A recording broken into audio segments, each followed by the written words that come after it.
નમસ્કાર, શો ટાઈમમાં આપનું સ્વાગત છે। સિહોરમાં કાર અને રિક્ષા વચ્ચે અકસ્માતમાં 2 વ્યક્તિને ઈજા પહોંચી હતી।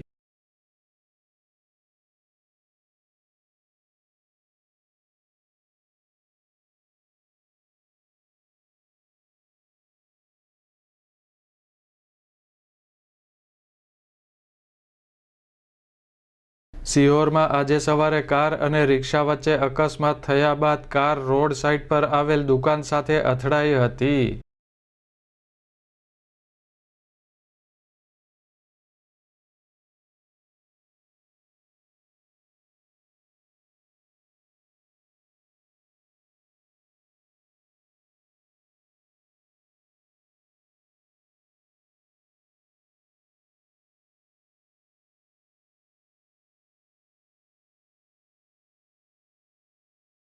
અકસ્માતની આ ઘટનામાં 2 વ્યક્તિને ઈજા થઈ હોવાનું જાણવા મળેલ છે।